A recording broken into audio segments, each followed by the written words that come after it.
Welcome to motivational speech channel. इस video में हम भाद्रपद महीने में आने वाली हरतालिका तीज की जानकारी लेंगे और कथा सुनेंगे। भाद्रपद शुक्ल तृतीया तिथि को हरतालिका तीज व्रत रखा जाता है। ये त्यौहार भगवान शिव माता पार्वती को समर्पित है और इस दिन सुहागन महिलाएं पति की लंबी आयु के लिए निर्जला उपवास रखती है। कुंवारी सुयोग्य व्रत की प्राप्ति के लिए ये व्रत कर सकती है। इस व्रत का एक बार संकल्प लेने के बाद इसे आजीवन रखना पड़ता है। तो हरतालिका तीज का व्रत कब रखा जाएगा और इसकी पूजा विधि क्या है जानते हैं। हरतालिका तीज की तिथि और शुभ मुहूर्त भी इसी वीडियो में जानेंगे। भादवे के महीने के शुक्ल पक्ष की तृतीया तिथि को यानी 5 सितंबर को दोपहर 12:21 पर प्रारंभ हो जाएगी तिथि और इस तिथि का समापन 6 सितंबर को दोपहर 3:21 पर समाप्त हो जाएगा। उदय तिथि के चलते हरतालिका तीज का जो व्रत है वो 6 सितंबर को रखा जाएगा। वैसे तो हरतालिका पूजन किसी भी वक्त किया जा सकता है, लेकिन कहते हैं कि प्रदोष काल में यानी भगवान शिव और माता पार्वती की पूजा का ये विशेष समय होता है। इस समय महिलाओं को विधिवत श्रृंगार करके पूजा और उपासना करनी चाहिए, प्रार्थना करनी चाहिए, पूजा करनी चाहिए। इस दिन भगवान शिव और माता पार्वती की पूजा का जो शुभ मुहूर्त है वो है 6:02 से सुबह 8:33 तक का। पूजा की जो विधि है वो ये है कि हरतालिका तीज के दिन सुबह ब्रह्म मुहूर्त में उठकर स्नान करें, व्रत का संकल्प लें। ये जो व्रत है निर्जला रखा जाता है। अगर स्वास्थ्य ठीक नहीं है, आप बीमार हैं तो फलाहार ले सकते हैं। शुभ मुहूर्त में भगवान शिव और पार्वती की उपासना करें। सुहागनों को संपूर्ण श्रृंगार करके पूजा करनी चाहिए और जो सौभाग्य का सारा सामान है वो अर्पित करना चाहिए माता पार्वती को।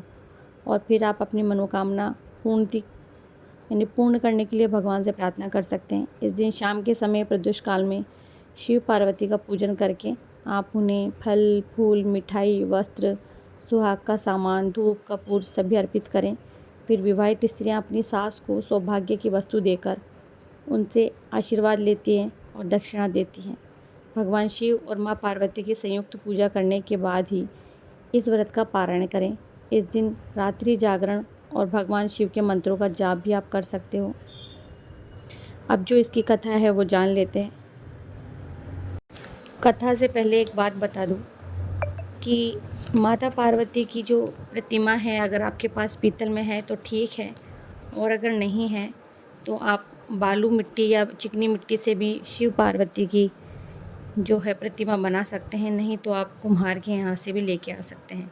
हरतालिका तीज के लिए आप इसकी 2-3 कथाएं हैं, कोई भी एक सुन सकती हैं। भाद्रपद शुक्ल की तृतीया तिथि को हरतालिका तीज व्रत करते हैं और शंकर पार्वती की प्रतिमा के सामने बैठकर ही कहानियाँ सुनी जाती हैं। देखिए, आप चाहें तो 4 स्तंभ बनाएं केले के पत्ते लगाकर और फिर आप ये पूजा करेंगे विधि विधान से तो बहुत अच्छी बात है। चलिए कथा सुनते हैं। एक कथा के अनुसार माँ पार्वती ने अपने पूर्व जन्म में भगवान शंकर को पति रूप में प्राप्त करने के लिए हिमालय पर गंगा के तट पर अपनी बाल्यावस्था में अधोमुखी होकर घोर तपस्या की। इस दौरान उन्होंने अन्न का सेवन नहीं किया, काफ़ी समय सूखे पत्ते चबाकर ही काटे और फिर कई वर्षों तक उन्होंने केवल हवा ही ग्रहण कर अपना जीवन व्यतीत किया। माता पार्वती की यह स्थिति देखकर उनके पिता अत्यंत दुखी थे और इसी दौरान एक दिन महर्षि नारद भगवान विष्णु की ओर से पार्वती जी के विवाह का प्रस्ताव लेकर माँ पार्वती के पिता के पास पहुँचे, जिसे उन्होंने सहर्षि स्वीकार कर लिया।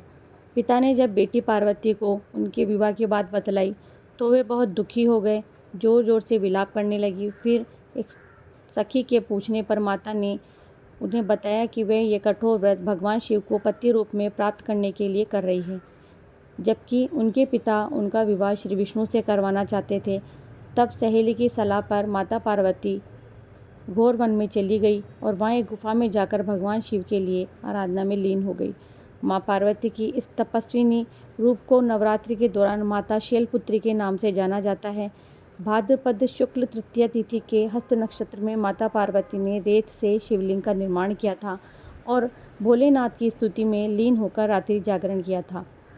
इसीलिए कहते हैं कि चिकनी मिट्टी से या बालू रेत से आप ज़रूर से माता पार्वती का विग्रह बनाएं। तब माता के इस कठोर तपस्या से प्रसन्न होकर भगवान शिव ने उन्हें दर्शन दिए और इच्छानुसार उनको अपनी पत्नी के रूप में स्वीकार कर लिया। तो बस मान्यता है कि इस दिन जो महिलाएं विधि पूर्वक सच्चे मन से पूजा करती हैं उन्हें मनचाहे पति की प्राप्ति होती है और दाम्पत्य जीवन में खुशियाँ आती हैं। और अगर आप शादीशुदा हैं तो कहते हैं कि लंबी आयु की प्राप्ति होती है। तो हरतालिका तीज का व्रत ज़रूर से करें और विधि विधान के साथ करें। याद रखें, प्रत्येक पूजा में कलश स्थापना ज़रूर होती है। तो तीज के दिन सुबह आप उठकर स्नान करने के बाद में जब चौकी लगाएंगे, कलश स्थापित करें। भगवान शिव के साथ माता पार्वती, गणेश, नंदी सहित सपरिवार आप उनकी प्रतिमा स्थापित करके पूजा करें।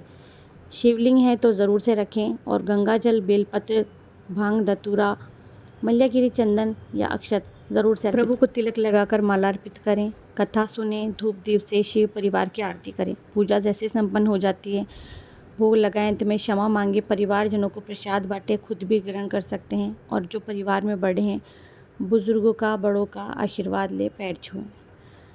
तो ये थी हरतालिका व्रत की कथा और पूजा विधि भी मैंने आपको बताई है। तो अगर आपके यहाँ पूजा होती है तो ज़रूर से इस व्रत को करें।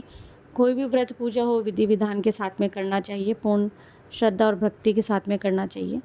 तो अगर आपको ये कथा पसंद आती है, इसके बाद में जो आएगी जानकारी वो है गणेश चतुर्थी की कथा और जानकारी कि चंद्रमा क्यों नहीं देखते हैं, तो ज़रूर से वॉच कीजिएगा। चैनल को सब्सक्राइब नहीं किया है तो सब्सक्राइब कर लें, वीडियोस को लाइक करें। आशा करती हूँ कि आपको ये वीडियो पसंद आया होगा। जय श्री राधे।